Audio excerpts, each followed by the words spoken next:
Part 1, harga rumah dan pendapatan dan pengeluaran Gen Z. Jadi bisa dibilang sekarang tuh harga rumah sudah tidak wajar guys ya. Di hampir semua daerah di Indonesia, median harga rumah tuh naik dari tahun ke tahun. Bahkan di salah satu daerah di Jakarta, Jakbar ya, range paling tinggi kenaikan harga rumah tuh bisa sampai 40% guys dibanding tahun sebelumnya. Jadi dari 800 juta bisa naik jadi 1,2 M. Gila.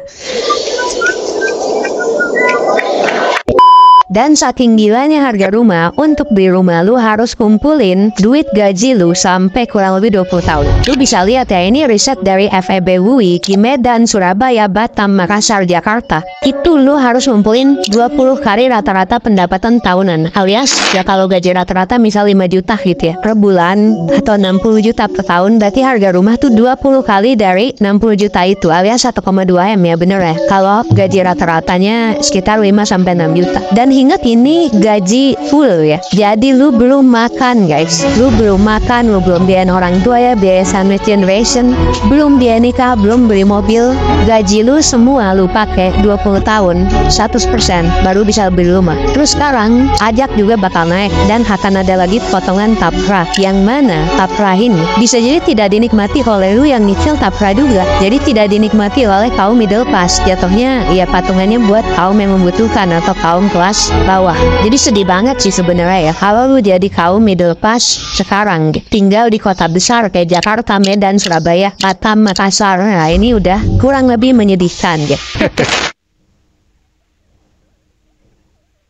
Nah pertanyaannya, kenapa sih harga rumah tuh mahal banget ya? Ini udah jelas ya. Pertama adalah populasi, tingginya permintaan. Makin banyak populasi, makin banyak demand. Udah jelas basic teori ekonomi lah. Supply tanah segitu-gitu aja, supply orang banyak. Tapi tanah yang di demand orang, ya pasti di kota-kota besar. Populasi kita besar, jumlah rumahnya sedikit lah. Hanya terpusat di kota-kota besar, ya bakal mahal. Udah jelas. Mau di pinggiran, ya bakal murah. Bisa aja dapat 100 juta, 50 juta juga ada. Tapi berangkat ke kantor, PP bisa 4-5 jam. Kayak cewek di FYP TikTok ini. Definisi ngantor nyebrangin laut, Cina, Belanda, Tokyo. POV working mama, rumah di Bekasi, kantor di kedua. Yang harus melewati galaksi guys. Perbedaan galaksi dari Bekasi ke Pix.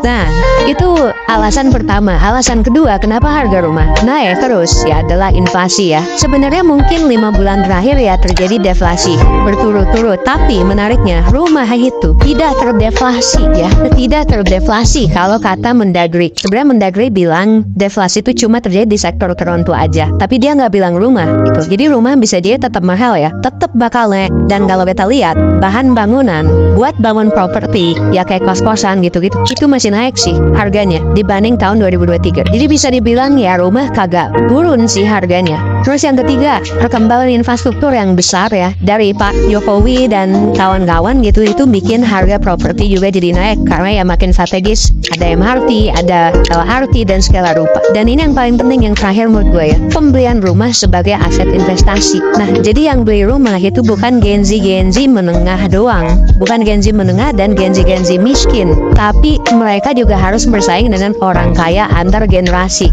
Boomers mau beli rumah, milenial mau beli rumah, yang mungkin niat beli rumahnya tuh buat anaknya lah, buat disewain dulu lah, bukan buat ditinggalin, tapi buat investasi. Makanya jangan heran rumah makin mahal, tapi kok ini ada komplek yang sepi gitu. Gue sering banget lihat komplek-komplek elit yang sepi ya, yang gak ada orang tinggal di sana. Jadi itu adalah alasan kenapa harga rumah mahal. So, pertanyaan besarnya adalah mending sewa atau beli KPR? Pertama ya, lu harus sadar dulu tentang harga beli rumah. Harga rumah itu mahal, tapi bisa jadi lebih mahal lagi. Karena ada juga banyak biaya-biaya tambahan. Contohnya nih, gua sebut satu-satu. Lu bisa sambil lihat layar ya. Biaya akad 7-10%. Dia buat KPR, ini buat yang KPR ya. Yang akad juga. Biaya PPH, ini sebenarnya buat penjual. Kadang-kadang tapi penjual ngisi kontrak, pembelian nanggung 2,5%. Biaya agen, kalau memang lu pakai agen buat nyari materi 2,5%. Biaya asuransi, dia balik nama. Ini dia balik nama nih yang paling bikin bete ya. Karena ada cek sertifikat, ada biaya balik nama 2% kalau lu pakai jasa, BPHTB 5%, PPN 10%, AJB 1%, PNBP 100.000. Kalau rumahnya luas, lebih dari berapa ratus meter itu ada, ya jatuhnya barang mewah gitu ya, PPNBM. Biaya-biaya ini itu tuh bisa naikin harga rumah sampai 10-20%.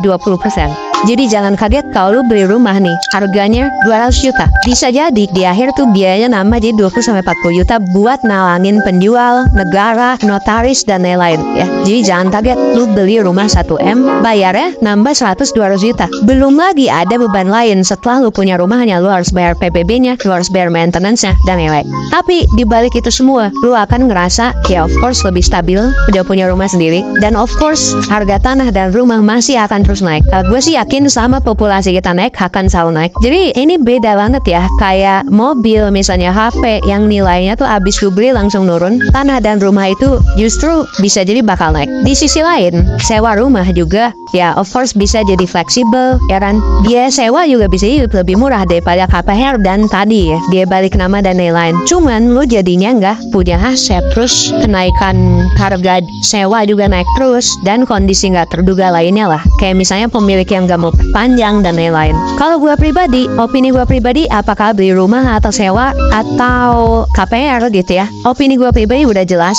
Kalau lu punya duit dan lu belum punya rumah, lu beli rumah sekarang. Nah kenapa? Alasannya adalah dalam 5-10 tahun ke depan, ini gue juga bisa jadi prediksi gue salah, tapi akan ada banyak pekerjaan yang menurut gue bakal hilang karena perkembangan AI dan lain-lain. Jadi kalau pendapatan lu sekarang tuh masih stabil per bulan, itu most likely ya akan semakin langka sih. Jadi karyawan tetap tuh bakal jadi makin langka. Dan sekarang udah kelihatan trennya. Bisa jadi sekarang memang adalah waktu-waktu ya, terakhir banget nih kita punya pendapatan stabil dan bisa jadi karyawan tetap, atau bahkan bisa jadi pebisnis. Akui aja lah, sekarang gig ekonomi tuh bakal makin menjamur. Orang tuh makin lama bakal makin punya 2-3 pekerjaan yang gajinya di bawah UMR. Jadi jangan heran kalau ada orang yang dia kerja jadi copywriter digaji 2 juta, terus dia kerja jadi model dapat 3 juta, terus dia kerja juga jadi content creator digaji 1 juta. Jadi orang tuh bakal kayak gitu ke depannya. Mengingat ya banyak hal yang sudah digantikan sama AI sih. Jadi karyawan tuh menurut gue bakal makin generalis, bahkan bisa tergantikan sepenuhnya. Jadi labor atau tenaga kerja itu bakal jadi worthless sih menurut gue, bakal diganti oleh capital. So banyak tenaga kerja termasuk lu semua nih yang gak bakal ada artinya di masa depan. Ya sama lah kayak sekarang buruh pabrik udah banyak diganti oleh robot kan. Tapi sekarang bukan hanya buruh pabrik yang diganti oleh robot, tapi semua pekerja diganti oleh AI. Itu prediksi gue doang sih. Jadi kalau lu punya duit nih sekarang, lu punya duit kayak Kaluna, lu punya 300-500 juta, lu sikat tuh langsung cari rumah, lu sikat rumahnya. Kenapa? Karena dengan punya rumah lu jadi punya capital fisik ya. Apalagi kalau lu nggak berniat bikin bisnis or something gitu ya menurut gue sih, atau lu nggak niat mau trading lah, misalnya mau investasi gitu, udahlah rumah aja gitu. Selama lu masih bisa kerja sekarang, masih bisa ya cash bertahap atau nyicil, menurut gue sih rumah worth it ya. Kedua, kondisi ekonomi makin sulit diprediksi ya. Dan kalau lu nggak beli rumah, nggak berkomitmen sekarang, bisa jadi di masa depan ya udah tuh banyak yang akhirnya ya ngeganggu lu, akhirnya gak jadi tuh beli rumah gitu ya, terutama buat kelas menengah. Apalagi demand tuh terus meningkat. So kalau punya duit ya langsung aja beli rumah. Gue yakin banyak orang yang